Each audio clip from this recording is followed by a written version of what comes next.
I'm Rick Meredith, President of the Chamber of Commerce. This is our TIF 101 that was asked by many bodies. Some of you are represented, not everybody could be here today. But we will be filming it on ICTV, Channel 95, to get it out to our political leaders as well as the public. So with us today is Mr. Mark Malatoff. He is a bond counsel for the Industrial Board here in Anderson County. He's handled several of the current TIFs that some of you are aware of. And he's going to go through just the basics of 101 and what a TIF is. Many of us that get in the elected position of having to vote for this maybe not understand the dynamics. And I think you'll find this very valuable as he goes through this. Plus, right up until 4 o'clock, he's got another meeting in Knoxville he's got to get to at 5. So we'll turn him loose at 4. So Mark, the stage is all yours. Yeah, hi. Again, I'm Mark Mamontoff. Thanks, Rick. And we've been friends for a long time, and I'm really always honored to come up here to Anderson County. We do bond counsel work for the Industrial Development Board. We do it for Anderson County, and we've done it for Clinton in the past as well. So I work for a big law firm based out of Nashville. I love East Tennessee, so I've always made this my home in my career, but we have a very small office over here. But I'm what people call a bond lawyer, but I don't help you get a bond to get out of court, although a lot of people think that's what I do. But I love doing education. My parents were both professors at UT, and so I love to teach and try to help. And we generally represent, and the reason I'll explain why I said generally, we generally represent the communities on these things, on incentives, pilots and TIFs and any kind of incentive. I do very little sort of developer side work because we largely represent cities and counties and things like that. This sort of is an outgrowth of our work as doing bond lawyers. So I'm trying to tell you nicely, we're on your side. I'm not here to try to sell you. I want to make sure you all understand I'm not here to sell you on any types of incentives. I'm trying to answer your questions, make sure you understand how they work, and help in any way I can to you all to make informed decisions about what we're doing. You all have been particularly active in Anderson County as you tried to grow your retail base here, and so you've had a number of TIFs come in front of commission, not only through the Anderson County Industrial Development Board, but also the Oak Ridge Industrial Development Board has done a couple of TIFs. As you all well know, the big TIF that was done there for Oak Ridge Mall is the biggest TIF, one of the bigger ones in East Tennessee. So for those of you who are on commission, and Alex is, as you all can tell, she's much younger than I am, and so Alex is that Alex right there. This is my buddy Jay. If you all have been reading the papers at all, I've got to go in front of our county commission at 5 to try to convince them to move into the east tower of TVA. So our county hired us to try to explain to them why that's a good deal for our county. So I apologize that they put that right on top of this, but Jay is really experienced, and Alex has been working on a lot of your TIFs. And so if we don't finish today, they can help answer questions and do like that. So before I get into my slides, though, I found it helpful lately, like if you look at a TIF sort of like if I came to you and said, hey, would you put solar panels on your house? I want you to put solar panels on your house. And you say, I don't want to put solar panels on my house. It doesn't maybe pay for itself, right? And I'm going to say, but sir, what if I give you your property taxes back for the next 20 years and you go out, and so now you got another $1,000 in your pocket for the next 20 years, right? So you got $20,000 right there to pay you back for those solar panels, and now you're going to save on electricity. Would you then put the solar panels on your house? Yeah, let's do it. Yes, let's do it. That's basically what a TIF is. It's saying I will let you have some of your property taxes back to do something. That's really all it is. Instead of a pilot. And people use pilot as a nice word for tax abatement. Pilot stands for payment in lieu of tax. There usually ain't much of a lieu. It's mainly a freebie. It's tax abatement. Tax increment financing is no abatement at all. You pay your taxes just like normal, but then the community says, if you'll do such and such, we'll give you part of your taxes back. We'll talk about why I said part, but it's an incentive to get you to do something. My little example about solar panels on your house doesn't work because that's not legal under Tennessee law to do residential assistance. But most of what you can do is in the commercial world. So all tax increment financing is this board, the IDB in most cases, or it could be the IDB in Oak Ridge, it could be the IDB in Lake City, Rocky Top, excuse me, to go out and borrow money. And then they're not liable on it. In other words, if the IDB, and I'm sure you have a small bank account for the IDB, they're not liable to pay it back except from what incremental tax revenue they get from the area that is subject to the TIF. Will be, I'm sorry to keep using you, would be your house in my example. In other words, those taxes from your house would be made available to the IDB from both the city and the county. And when I'm saying both, I'm going to use Clinton a lot because I got Gail here. Assume that it's in the city, okay? So the city and the county taxes, the increment, we'll talk about the increment where it is, will go to this IDB, and this IDB will use it to pay back whatever debt they borrowed to help pay for whatever the project we're talking about is. So it's a loan to this IDB right here, but they have no obligation to pay back except for the incremental tax revenues that you commissioners and city council folks decide whether they get it or not. So they get nothing if you don't approve it. So, and again, you're not liable, the city and county. I think we have both some city county reps here. County has no liability to pay back this back. Your sole liability is to give the IDB the increment that you've approved. Same thing on the city. No obligation to pay back. The IDB has no liability to pay back except from that increment. In other words, their other assets are not at risk to the extent they have other assets. And a lot of IDBs do have other assets, like the Oak Ridge IDB over the years has built a number of spec buildings, for example. They don't want to put their spec building at risk, so they don't do that. So then you say, okay, going back to my stupid example, okay, say we gave back $1,000 a year of taxes to do those solar panels. Well, that's $20,000, but you can't borrow $20,000 because you got to pay interest, right? So maybe you can borrow 15 with interest, right? So in my case, this gentleman goes to the bank and said, hey, they've agreed to give me my taxes back for the next 20 years, $1,000 a year.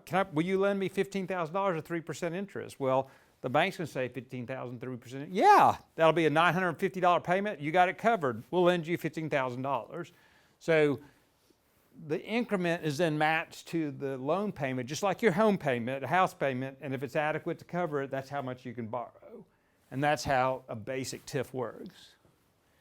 So here's the IDB, chaired by estimable Bear Stevenson for the last 35 years. When I was a baby lawyer, he was one of the first IDBs I ever came. There was Bear. He hadn't changed, I don't think, a little, actually, unlike me, I think he's lost weight. But the thing, so the IDB, they do a TIF loan with some bank, right? And so that's the lender up there. As they get that increment, they pay the debt service to that lender. And we only showed the county here, but the city would be in that box too if the project's within the city. They give them the incremental taxes, and the county takes the IDB takes the loan proceeds, and what do?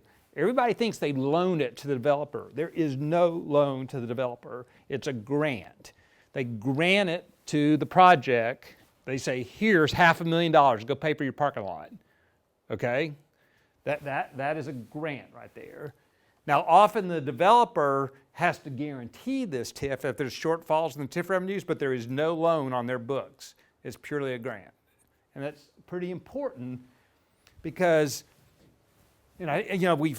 because that grant could be taxable income to the developer depending on what it's for. In other words, if I say, here, I'm going to give you $15,000 to go pay for your solar panels, that's $15,000 of income you have to pay tax on, so you're not going to keep all that 15. You're going to have to give some of it to the federal government.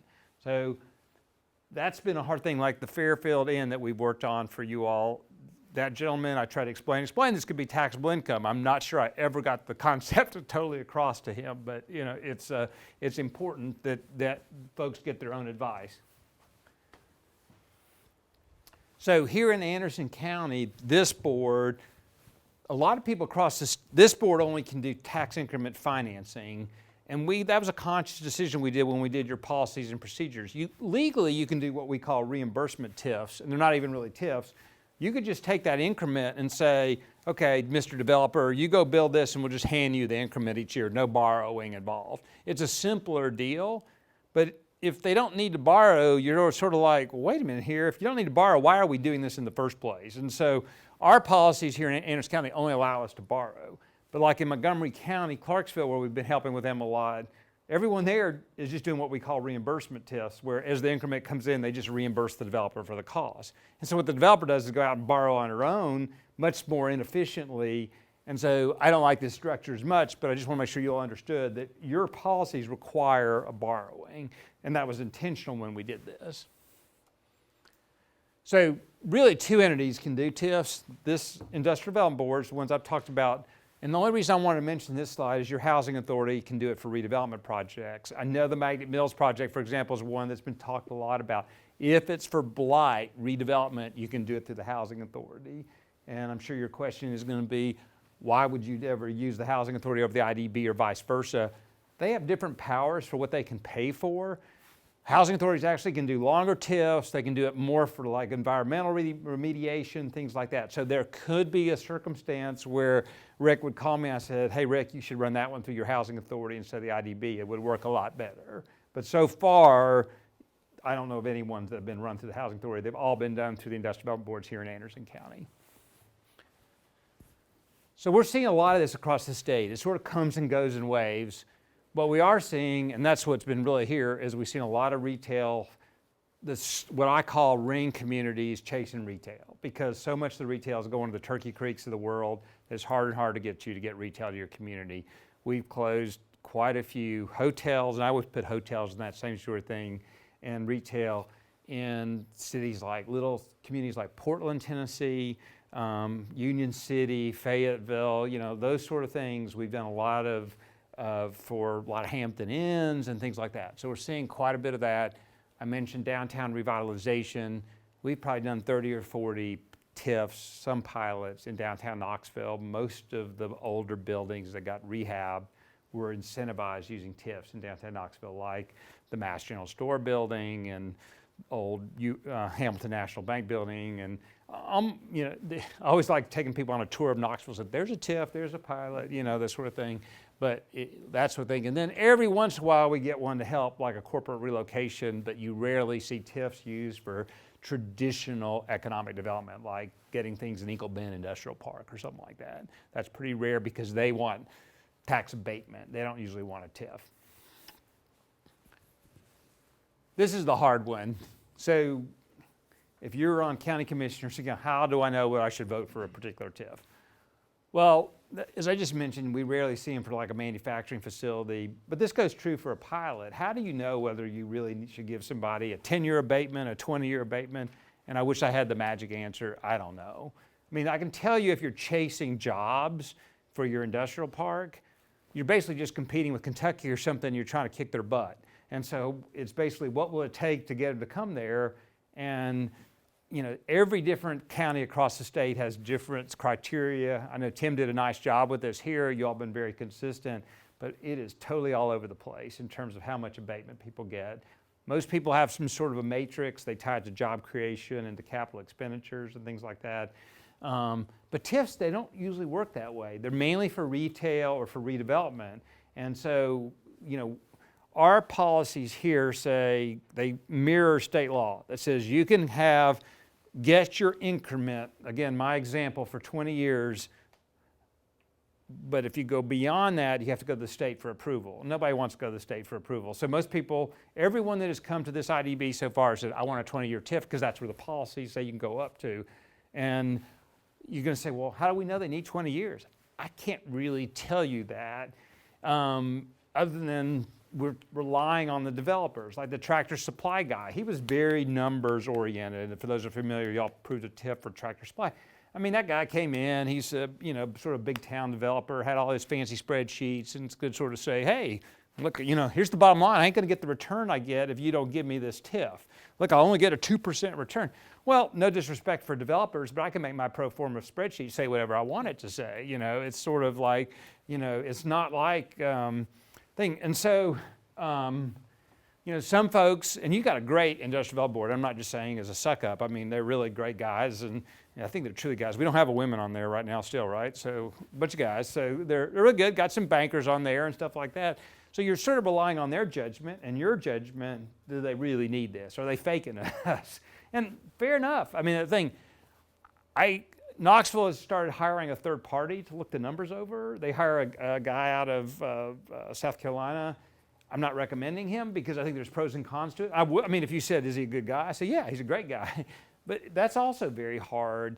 I mean, we've chased away some developments in Knoxville over, this. But what they've been doing is looking at making the developer show them their pro forma numbers and then kicking the tires some to see if they really need 20 years, 10 years, 15 years. I've never figured out a way other than those three things really to how to do this. There's no real magical way to do it. But I can tell you so far, because our policies say up to 20 years, everyone who shows up here says, I want 20 years. And so that's what you're going to continue to see. And I can't tell you if you said, Mark, are you sure this guy needs 20 years?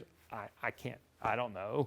Rick may know. I mean, I'm sure he tries to kick the tires, but it's just hard to say. And obviously, every year you give them on that TIF is one less year that you're getting your taxes back into your general fund, right? So you want to keep it as short as you possibly can, but you also want them to finance the project. And so it's getting that sweet spot that you can do it. I mean, we found that we're starting to hit the sweet spot in Knoxville where there's been enough growth downtown along the strip that some of these projects don't need an incentive to be successful anymore. There's been enough downtown redevelopment, and just, it's hard to say when you get there.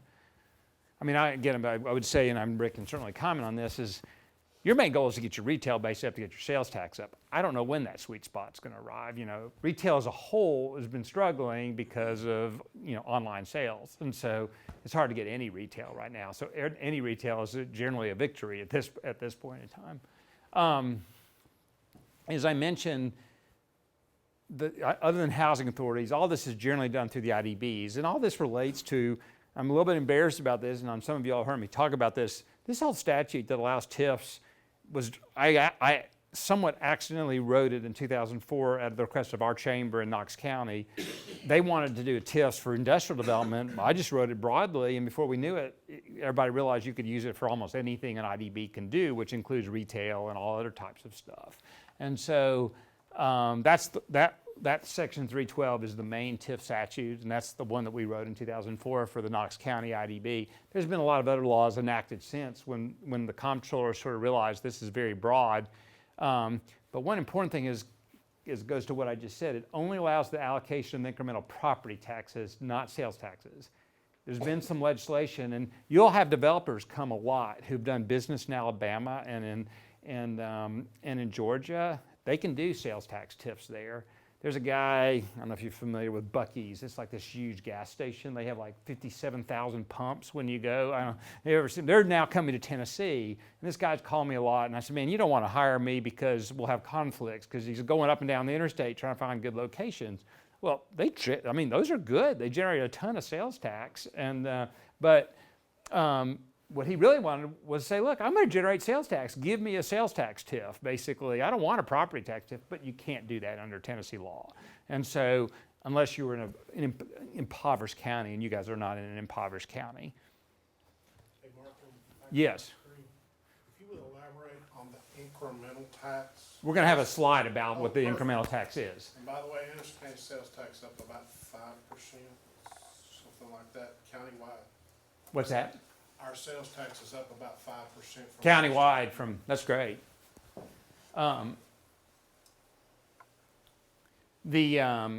Here's how we get to where, and most of you all have been on a board where you've seen this. So we start with the economic impact plan. What we found is they get an application, the real world, for a project. Rick will say, hey, Mark, we got this application. We got this developer who's never done a TIF before. And we have a form of a plan, what's called the economic impact plan. We'll help the developer, work with them, work with Rick's staff. We'll get that prepared. You got to decide on what area is going to be in the TIF. Like the tractor supply is just the tractor supply. The Fairfield Inn, just the Fairfield Inn. You can do a bigger area. Like sometimes you'll see somebody's going to build a big project where they're going to add a traffic light there and everybody's going to benefit, and so they're trying to pay for the traffic light. Sometimes you'll see doing a tax increment financing to help pay for the traffic light by covering all four corners of the block. You got to have a public hearing, which we do here in front of this board here. At least you got to give 2 weeks notice of that public hearing, and then it's submitted to the county and the city to decide if they want to do the increment. Every deal has to come to you guys, the county and the city. You can't, there's no, unlike with pilots where you can do a blanket policy saying, hey, IDB, as long as you create this number of jobs and this thing, you can have this much tax abatement. You can't do that with a TIF. They have to come to you all each time, and they have to, unlike a tax abatement pilot deal, they have to go to both the city and the county. If it's within the city or county, you can't just go to the county IDB, which you can. I don't know what the practice is here, whether they go to Clinton if it's within Clinton, but legally, the county commission and the county IDB can provide tax abatement without going to the city. Sorry, Gail, but that's the law. Unlike a pilot, a tax abatement deal, you don't have to transfer title. A lot of people get confused with that. You have to do a phony deed almost. I know that sounds terrible to do tax abatement in Tennessee, and that's for, we don't have time to get into that today, but you don't do that with the TIF. It's purely, the property stays just like it normally does. And then once, if city and county both approve the plan, then it can come back to the IDB for the financing. So, for example, after this meeting, we're hoping to get a quorum to go to IDB to approve the financing documents for the TIF for Glen Alpine project, the project that's right over there on the main highway. I don't know where to say the location. What's that road? Across from Anderson County High School. So they're ready to close their financing and move forward with that project. And so the board has to meet to do it. And Bear, unfortunately, for a lot of reasons, had to run to a funeral. So we'll have to do that hopefully when he gets here after that. So what can you use to do that grant? What do you do with the money that you get from the bank once you do it? So it's got to be for a project. But about anything in the world is a project except for residential housing. I get a lot of calls saying, can I do my condos and do a TIF for the road in my condos, or for my planned unit development, or for my, this is not intended for residential development. Now, we've done a little bit of sewer work for residential stuff, because a sewer line is an eligible project along lakes and things like that, but generally this does not work as a tool to promote residential, single-family residential development. What we normally use it for is to pay for the utilities and stuff, but the big thing is you can use it for parking and stormwater, even if it's on private property. So almost any retail location we see, like the Fairfield Inn, once you've looked at the cost of the parking, the property underneath the parking, the lighting for the parking, plus the stormwater and stuff, it usually is enough eligible cost, so that's where the money is usually spent, is on parking and stormwater. You can, if you don't have enough parking and stormwater and say you wanted to pay for the actual hotel itself, you have to go to the state to go get their approval. We rarely do that. So here's the basic TIF math. So say, again, you have a empty piece of property, its taxes, city and county combined, is now $10,000. So after the person develops the property with something, now the taxes are $110,000 in my hypothetical, obviously.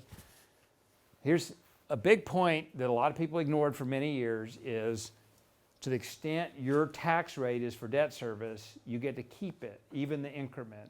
So if the county's tax rate is, say, $2 and 20 cents of that is for debt service, then 10% of the increment stays with the county. So you do get some new money. And that would be true of the city. Now, the county has to set a debt service rate as part of its budget each year, legally. You do not, but you get to estimate what your debt service is. It can be kind of tricky, and that's another longer discussion. I think we've had it to some extent, but you do pull out your debt service component. So this, in my little hypo there, they would get $85,000. So the blue is the base, the red is the debt service part that the community keeps from day one, and then the green is what goes to the IDB to use to pay debt service on that debt that I keep talking about. Does that make sense? Questions?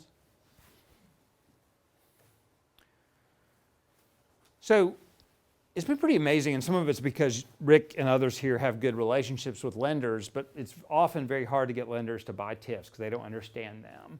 And it's confusing.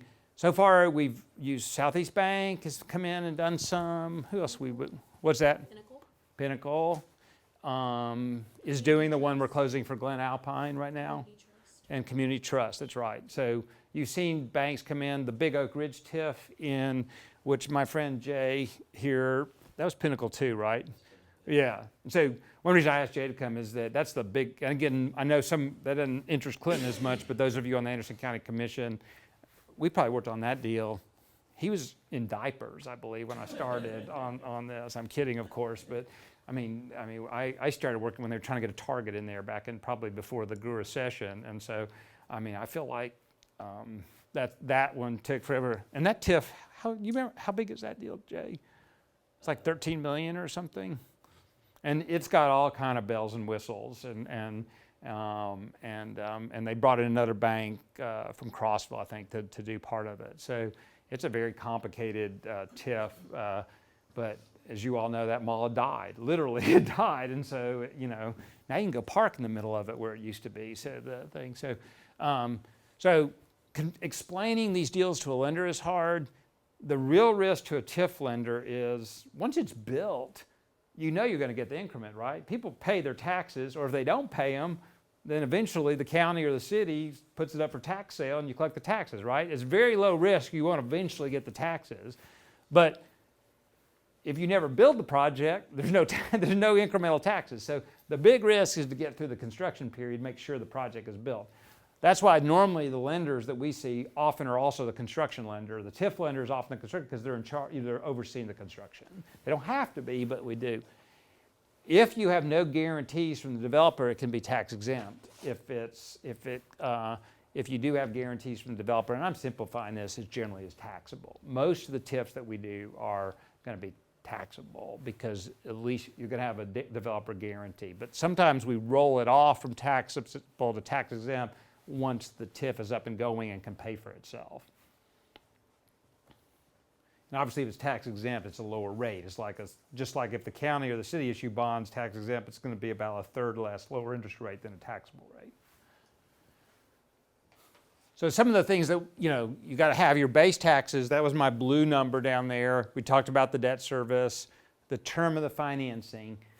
What state law, you remember my 20 years I was talking about? What state yard law says, it doesn't say you can never do more than a 20-year financing. What it says is you can't have an allocation of taxes from any parcel of more than 20 years. So in other words, if you have a phased development, you might have a 25-year maturity on your TIF, and you could trigger parcels as they get developed. And we see that more and more. People come to us and say, look, I'm going to build a retail shopping center, and I'm going to build the first part here, but then I'm going to do the out parcels over the next 3 years or something. And so you often will, quote, trigger those parcels as they come in.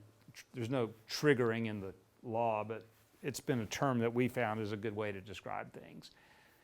And in IDB's TIF, you can include the personal property, which for a grocery store, you'd be surprised how much the fixtures and stuff, all the freezers and stuff can result, and that often can help the numbers. So I knew we were going to have some commission council folks here. What happened? One thing that happened in Bristol, Tennessee. Again, Jay if you want to chat with him afterwards, he can add more to this. Is if you've been up I-81 right before you cross the state line, there's a huge shopping center called the Pinnacle right there. It's got basically everything. It's anchored by a Belk's, but it has almost every other major retailer. And it's sort of a funny, sad story, but so until that was built, essentially all retail in Bristol was across the state line. That's where the mall was. And why was that? Well, it was because the sales tax rate in Virginia is 4.5%, and in Bristol and Sullivan County it was 9.5%. So if you're a retailer, where are you going to locate your thing? We're going to go right in Bristol, Virginia, right? So along comes our friend Ron Ramsey, the lieutenant governor, and he said, I'm going to help my hometown. And he got through, along with other people, powerful politicians, a bill that was only in effect for 1 year called the Border Region Development Zone, or I can't remember the full name of it. But basically what it says is the state sales tax is kicked back to the local IDB to help do exactly what we're striving. It's one of the few sales tax TIFs. And so you could imagine at a 7.25% rate, I think it's 75%. It's like they get like 5.25 of it or something. That goes back to that development. That paid for $100 million worth of development. And then they did a property tax TIF on top of it for another like $20 million or so. And I'm looking at Jay because he did most of the heavy lifting and all that. In fact, he would tell you he did all the heavy lifting. And so it was sort of, and the reason I'm telling you this long story, because I know you're fascinated, but the real reason I'm telling you this is, so along comes the tax equalization, right, every 4 years. So they said, oh my God, we've given up this huge TIF, and it's not like a pilot, it's not excluded from the tax rate, right? Because it's on the tax rolls, we're just giving our increment away. So they were going to have to set their tax rate like 30 or 40 cents above what they were hoping to cover for the TIF. And that's one of the largest TIFs in the state, but it was pretty stunning to them when that happened. And so they got through legislation that now says that you can choose as a commission or city council but I guess this commission more does the equalization side of things, the county assessor, you can exclude TIF properties from your calculation if you want to. I don't know when your next equalization is here, but something you may want to keep in mind. This year. What's that? This year. What a timely conversation. I'm really with it. So I'm not going to waste your time with too much of this, but when we're drafting one of these plans for you, there's a lot of things. But the first one is the one I just talked about. Again, I don't have answers for you all. All I can do is get you all thinking, how many years do you give them the increment for? Is it 20, the max? Is it 10? It just is a best guess of what it takes to get the deal. How big of an area do you do? We talked about that. We talked about withholding.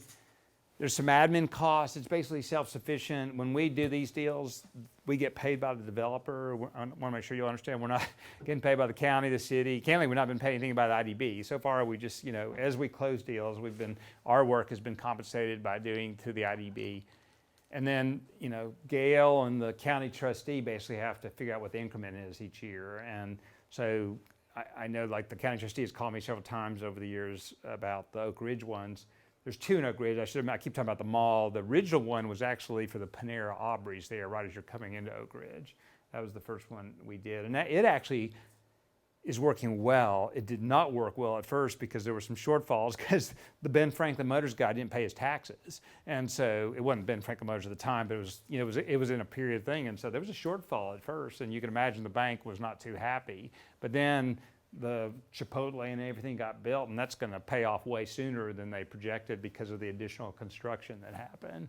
And so when we do these deals, and this is what they'll be voting on for Glen Alpine here after this meeting, is they're basically, you have a note for the IDB. Again, their assets are not at risk, but they do have a note. There's a loan agreement with the bank that says, okay, we'll give you the money, here's what you're supposed to do with it. The collateral is the assignment of the tax increment revenues that they get from the county and the city. And then the key document for you all to make sure you're getting what you bargained for, i.e. a Tractor Supply, a 20,000 square foot retail center, whatever it is, that's where the development agreement says, you shall build this. It's not like, oh, here, we gave you $500,000, nice to know you sort of thing. This is where they're legally committed to actually build what they said they would build. And that's an agreement between them and the IDB. So theoretically, if they didn't build, say, the Tractor Supply, Phil Cry is going to sue the heck out of them or whatever, but that's where our teeth of our documents are. So after we close, there's an annual report that has to go to the state of how much tax increment revenues you are giving up. The comptrollers try to keep a better eye on this. And there's the hassle of doing the calculations. And so, Gail, have you had to do one yet? She's going to do one soon, I guess. But I can tell you the county trustees had to do a lot because of the Oak Ridge ones, largely. Is that the last slide? No. Oh, we were talking about some of the deals. Yep. So I think I've talked about all of these. The only other one that I remember that's not on there that we've done for you all was the project that Joe Hollingsworth did. What was that called, Rick? I can't remember what name he gave it. It was for an office building. Yes, that's where they went in, yes. So as far as I know, these are the only ones. There's another one that's been approved for Christie, but we've not heard anything about moving ahead on it. So that's sort of the laundry list of Anderson County TIFs that I'm aware of so far, other than the two that I just mentioned that are not on there. So you all have sort of state-of-the-art policies and procedures that Rick asked me to help draft, and it sets forth how you do these things. I mentioned they're only for financing. There's no reimbursement TIFs. They have only a year to close, so they can't go too stale. But it does take a while to pull these deals together sometimes. And it goes through an initial committee, and then you have an initial approval by the board, then you have a final approval by the board, and then it goes to the city and county. There are a lot of approvals. In fact, the guy from Tractor Supply said we have way too many approvals, and kind of complained about it. But your rules say that the TIF, that grant, can't exceed 20% of the cost of the project. So if it's $1 million project, the amount of the TIF can't be more than $200,000. That's a pretty common number, 15 or 20. I encourage people, that's not legally required, but what you're trying to do is keep it, you want the developer to have a lot of skin in the game. It shouldn't just be a public sector project, and so that's a reason to put that limit on there. You don't want every tiny project to come, so we have a floor of a $3 million floor on projects. Some of the ones we looked at have been really close to that floor, but that's something. I know the guy from Lake City said, what's that? Rocky Top. Yeah, Rocky Top. I'm sorry I keep saying that. I don't know if you guys still have that trouble, but one of the gentlemen came from Rocky Top and said, hey, that should be $1 million number in Rocky Top.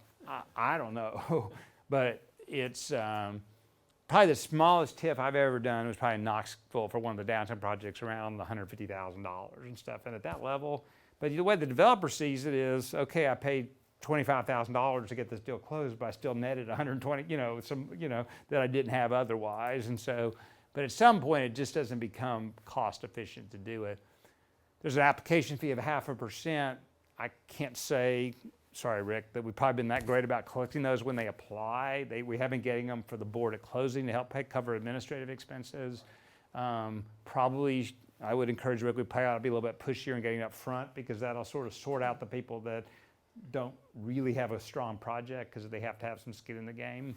As I mentioned, they pay all the fees and expenses of the deal, the developers do. And then there's a small admin fee each year to help Rick have to deal with the accounting issues and things like that. Because again, we have to report to the state, you have to reflect it on your audit, things like that. So there are small ongoing fees. That's it. That's all our projects? Cool. So, I'll get you out around time. no, I want to answer questions. I probably went a little quicker than I normally do, but I tried to make it, I know that. thing. On the minimum investment, Yes. to your point about Rocky Top, we've got two folks here represent Rocky Top. Excellent. So the $3 million is probably too much for that. And you said that you would do you've done $150,000 TIF. That's probably right in their arena. Mm-hmm. So can those policies, procedures be rewritten to just for the city of Rocky Top, passed by their council, and commission still recognize it while holding the other policies and procedures for everywhere else? Yeah, no, I mean, you could do it one of two ways. I mean, Okay. Rocky Top has their own industrial development board, so they could do their, You do not, right? do they not? Rocky Top does not. You do not have your own industrial development board? It would have to go through this board. If you go through the Anderson County Board, then we probably would need your city council and county commission to approve going to, not with maybe, you would need those two to do that, to change the policies, not just the Rocky Top. If you had industrial development board, you arguably could just do that board, but it would, the commission would want to have some say on it anyway. So yeah, I mean, it would just be, I mean, it would be a fairly simple amendment to say for communities less than this amount of population or something, then that limit could be $1 million instead of $3 million. It would be a relatively easy fix and a resolution of both boards if you wanted to do that. Because I think the gentleman that came, he approached us about this, and I think when we, maybe Janet through me, we talked, and that you could, they had to come to, they would still apply, but then obviously if it's lower than the minimum, we would have to approve that, county commission would have to approve that. Yeah, we didn't really have to change policy, but it sounds like we need to change policy just for the point of what it looks like on the surface. Right. If And your it's point- 3 million, then they don't, and they're like, oh, it's 3 million, I don't qualify. Right. Even though I had a conversation with the guy that said, well, you can apply, we can approve it at a lower amount.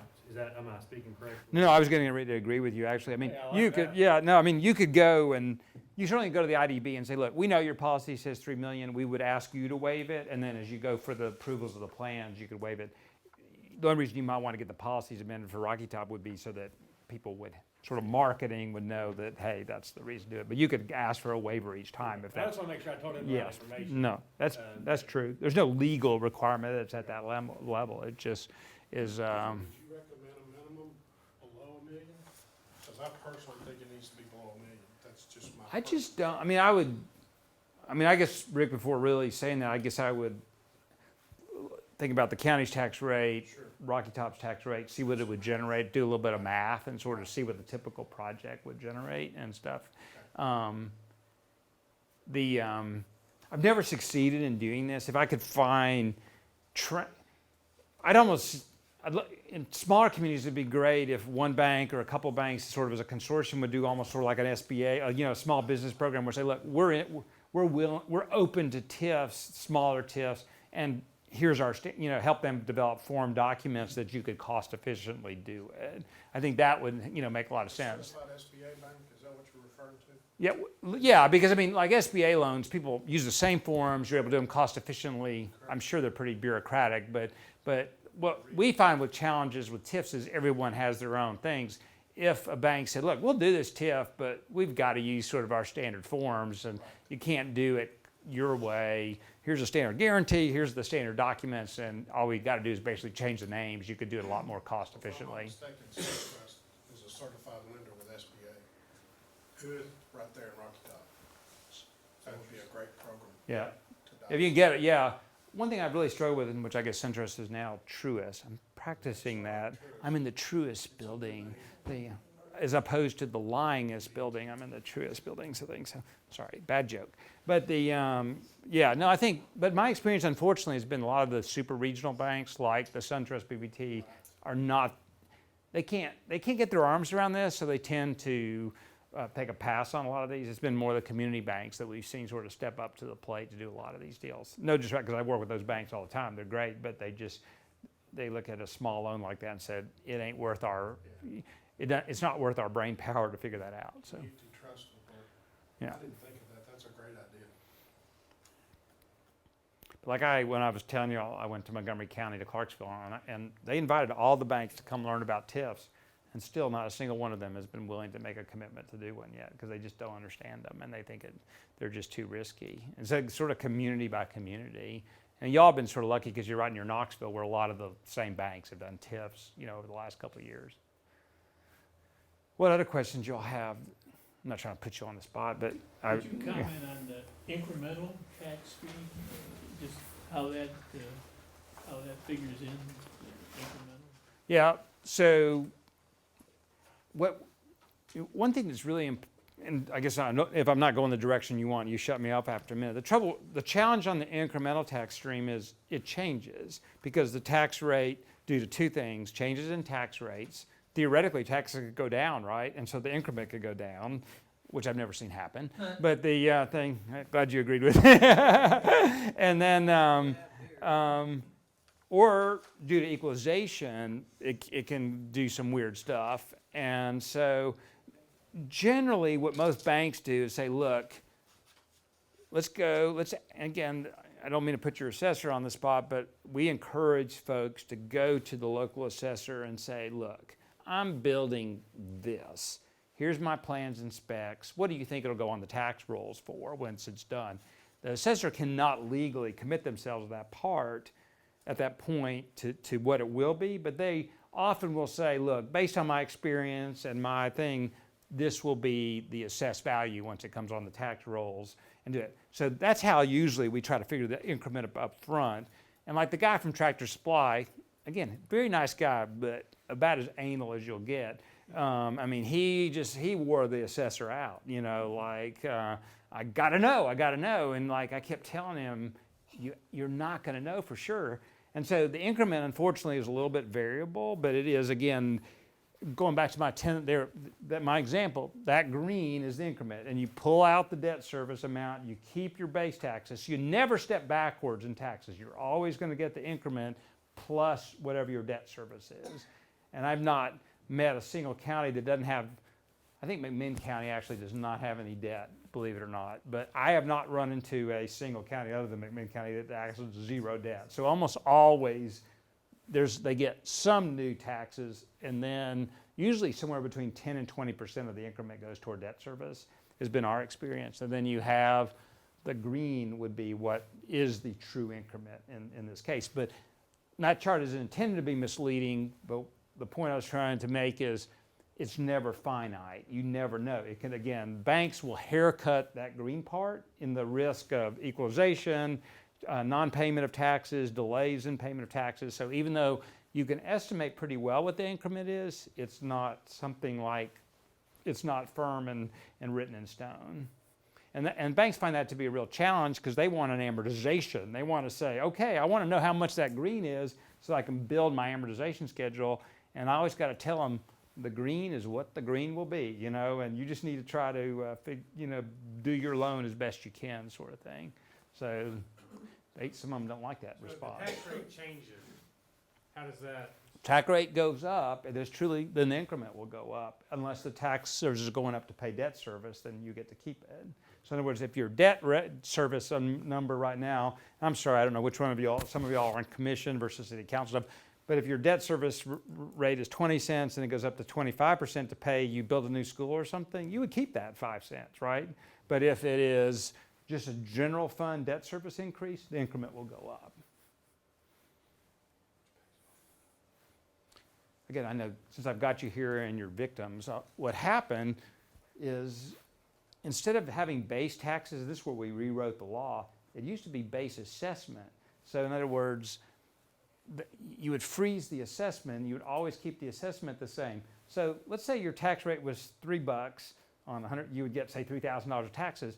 Well, due to reappraisal, that property would get reassessed, obviously, and the tax rate would get lower down.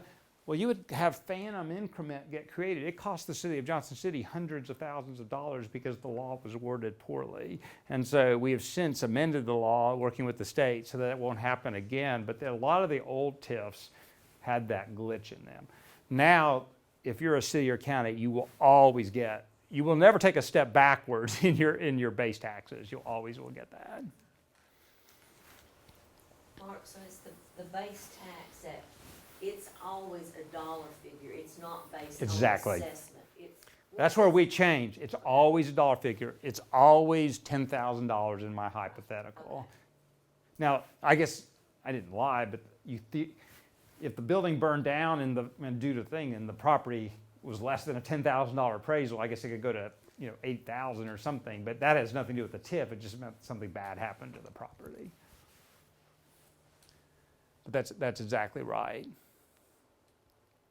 So, these are not, what people struggle to understand is there really is a borrowing, that it's a grant, and that there's quite a bit of paperwork going on behind the scenes and having to calculate the thing. But, as a community, I guess I would encourage you all to continue to have the conversation. If I'm in Rocky Top and Clinton to some extent, to the extent I'm trying to build my interstate exit and I'm competing for things, my Buc-ee's example, if Buc-ee's is looking at, I don't know, Callahan Road versus your exit, it might be worth looking at. I mean, the amount of sales tax that thing throws off is incredible. I'm not suggesting you do it. I'm just showing that's the kind of person. Tractor Supply was an example. Are you going to get more sales tax because people are going to shop here in Anderson County versus going to whatever the closest Tractor Supply is in North Knox County? If the answer is yes, that was a win for you. We just don't know, and you probably won't know for years. Yes, sir. You may have already touched on Yes. this, and I missed it, I apologize. No problem. Does anywhere in the law specify or mandate or regulate locations that can or cannot? That's interesting that so For a long time, people, I'm sorry, lawyers give long answers to simple. The quick answer is no. Okay. The longer answer is housing authorities have been able to do tax increment financing for redevelopment since the 1940s and 50s. They only can do it in areas that are blighted. And so I would go to our county commission in Knox County a lot, and they would say, this project's not eligible, this isn't blighted. And I'd have to say, no, this is an IDB TIF. There is no requirement of blight. It can be anywhere. So the answer then boils down to politics. Politics, exactly. And again, the history of this was, as I mentioned, is Knox County's chamber had a new industrial park. Again, I use Eagle Bend because I'm familiar with it, say like that. And the guy that was working there says, man, I just brought in this great prospect that's generating all these new property taxes. I want that increment to go chase my next deal, you know? Mark, help me draft a law that lets me do that. And that's why we wrote this law in the first place. It was to chase smokestacks, good smokestacks, not retail development. But what it's ended up being used mostly for has been retail development and retail, mainly retail development. I would say, I mean, the vast majority of things that Jay and I and Alex now work on has been in retail projects. You know, Morristown's a good example, a similar community. I think we've done 4 Food City TIFs and a Walmart TIF in Morristown. And I think now they've sort of gotten a little bit of cold feet, but they were worried about their retail base pretty thing. And so, you know, that was very popular with mine. I think they would still consider a TIF, but you know, it's been quite a bit of work for them, and they've been doing a lot of sort of, okay, how, you know, it's such a hard decision to know, is this a win-win? Like the Glen Alpine one, and I'm sure some of y'all voted on that one.